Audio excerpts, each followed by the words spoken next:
West ইন্ডিজকে তাদের মাটিতে ৩-০ ব্যবধানে টি-২০ সিরিজে হোয়াইট ওয়াশ করেছে বাংলাদেশ। শেষ ম্যাচে ৮০ রানের রাজকীয় জয়ের মধ্য দিয়ে টাইগাররা নিজেদের আধিপত্য প্রমাণ করেছে। সিরিজ জুড়ে দলের খেলোয়াড়দের পারফরম্যান্স যেমন নজর কেড়েছে, তেমনি মাঠে দেখা গেছে স্পোর্টসম্যানশিপের বিরল এক দৃষ্টান্ত।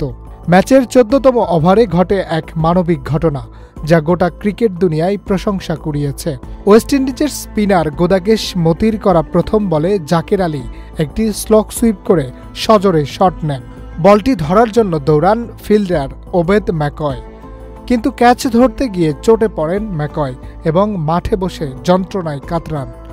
জাকের এবং শামীম তখন ২ রান সম্পন্ন করলেও ইচ্ছা করলেই আরও বেশ কয়েকটি রান নিতে পারতেন।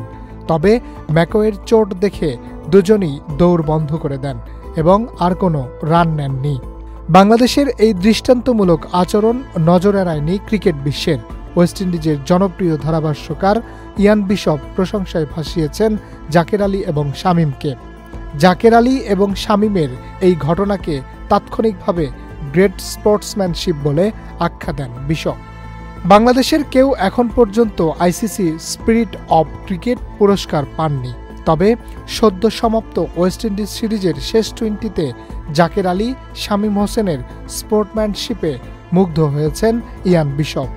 এক স্যান্ডেলে নিজের বার্তায় বিশপ লেখেন, 2024 সালে যদি আইসিসি স্পিরিট অব ক্রিকেট পুরস্কারটি দিতে চায়, তবে শামীম হোসেন এবং জাকের আলীর এই ঘটনা অবশ্যই বিবেচনায় নেওয়া উচিত।